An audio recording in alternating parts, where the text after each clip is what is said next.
Assalamualaikum pemirsa, saya masih berada di Kali Cianten, Luweliang. Di depan saya sudah ada Bapak Dr. Randes Muhammad Yusuf. Beliau akan kita tanya apa sih yang dimaksud. Saya suka mendengar 3T. 3T itu apa? Mahasiswa suka menyampaikan itu. Apa sih 3T? Langsung kita tanya kepada beliau. Assalamualaikum Pak Ustadz. Waalaikumsalam warahmatullahi Pak Ustadz ingin berbincang santai nih. Saya suka mendengar mahasiswa bilang 3T. Sebenarnya apa sih 3T?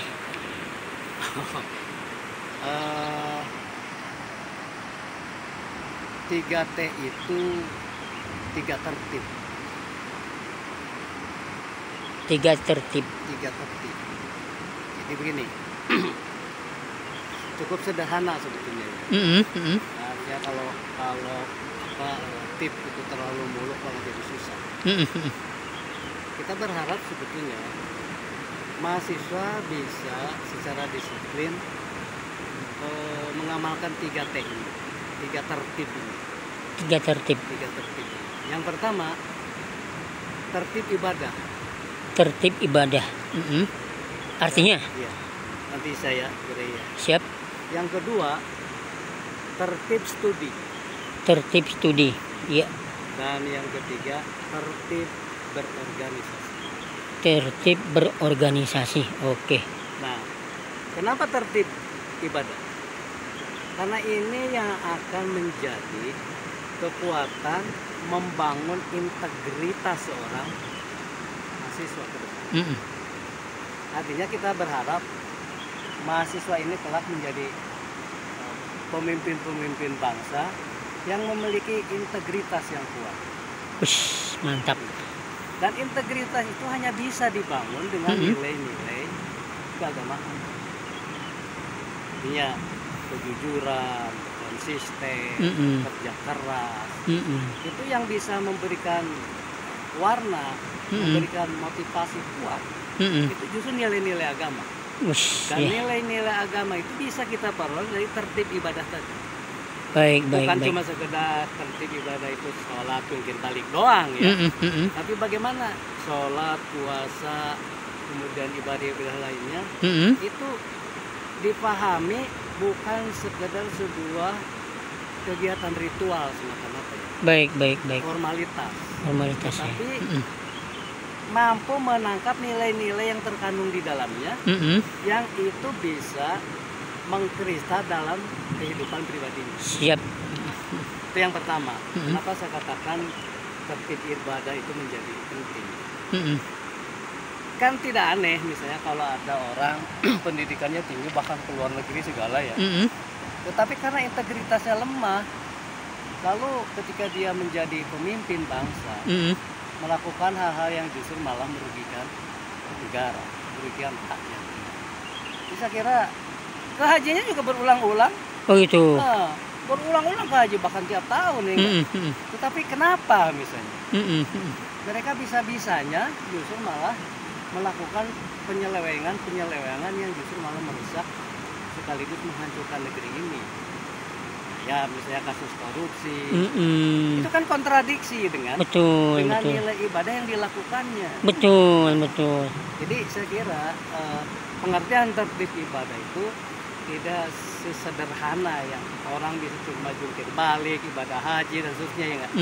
Tapi kalau nilai-nilainya itu tidak diaplikasikan dalam kehidupan dia, saya kira ibadah tadi itu tidak bisa dirasakan hasilnya oleh dirinya sendiri bahkan oleh masyarakat. Bisa nggak dikatakan itu 3T ini adalah dasar yang paling utama? Iya.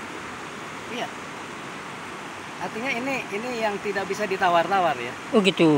Ini berlaku buat seluruh mahasiswa kah? Apa semua atau? Untuk seluruh mahasiswa, bahkan sebetulnya seluruh setiap orang beragama ya. Oh gitu. Sebetulnya setiap orang beragama mestinya tertib ibadahnya terjamin. Siap Pak, siap. Baik. Oke, yang kedua, tertib studi. Nah ini juga terkait sebetulnya dengan tertib yang pertama. Baik. Jadi pengertian tertib studi bukan cuma sekedar dia mampu dan kompeten di bidangnya. Tetapi jangan lupa loh, niat dia untuk mencari ilmu itu betul-betul lillahi ta'ala. Ikhlas. Lillahi ta'ala artinya semata-mata dia sedang menjalankan perintah Allah, perintah Tuhan, untuk mencari ilmu, menggali keajaiban alam ini, menggali keunikan alam ini, menggali ilmu yang Allah berikan kepada kita semuanya. Yeah. Jadi kalau niatnya mencari ilmu itu lillahi ta'ala, maka selama dia menuntut ilmu bernilai ibadah kan. Benar sekali.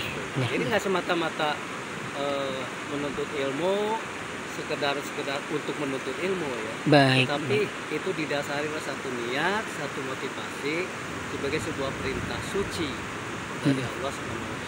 Baik. Artinya mahasiswa ini bisa dibilang salah satu ujung tombak ya. Betul. Baik. Yang ketiga. Oke. Yang ketiga, tertib berorganisasi. Selain kemampuan akademik yang harus dimiliki oleh seorang mahasiswa, lalu juga kemampuan kekuatan spiritual lewat ibadah, tertib ibadah yang dia lakukan, dia juga perlu mengasah kemampuan berorganisasi. Kemampuan berorganisasi itu sebetulnya merupakan miniatur dari belajar bernegara. Baik. Tidak cuma sekedar berorganisasi hura-hura gitu ya.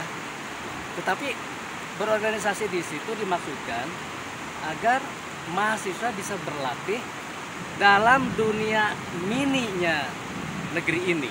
Baik. Di sana sibuk dengan membahas persoalan-persoalan negeri, sibuk juga membahas kaitan kompetensi yang dia miliki dengan persoalan-persoalan yang dihadapi oleh zamannya, sehingga dia terlatih untuk kelak ketika diminta untuk mengisi negeri ini sudah tidak kaku lagi ya. Dan itu menjadi bagian dari soft skill-nya. Artinya kemampuan yang tidak mungkin ya tidak diperoleh di bangku kuliah gitu ya. Baik. Nah, misalnya bagaimana bisa dia membangun kerjasama dengan teman-temannya. Iya. Di organisasi kan dilatih itu. Baik. Lalu dia juga bisa bersabar, dia juga bisa merumuskan konsep-konsep, dia juga bisa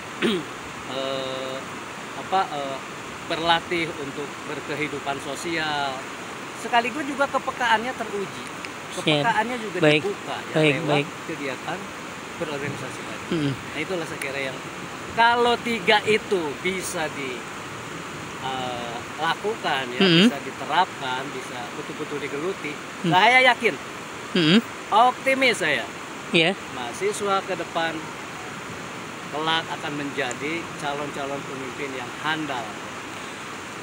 Ustaz, mahasiswa boleh nggak berdemo? Kenapa tidak? Memperjuangkan sebuah kebenaran, ya? Melakukan sebuah perubahan, sepanjang itu dilakukan dengan cara-cara yang legal, ya? Cara-cara yang demokratis, konstitusional, kenapa tidak? Itu bagian dari ikhtiar mereka ya untuk mewujudkan satu perubahan yang lebih baik. Buat negara ini berarti ya? Ya iyalah, bukan untuk kepentingan pribadi ya. Baik. Ustadz, ini terima kasih atas ilmunya hari ini. Semoga Pak Ustadz selalu diberikan kesehatan. Amin. Baik, terima kasih Ustadz. Assalamualaikum. Waalaikumsalam. Baik pemirsa, demikian wawancara singkat tapi padat dan matang sekali. Sampai bertemu di video selanjutnya.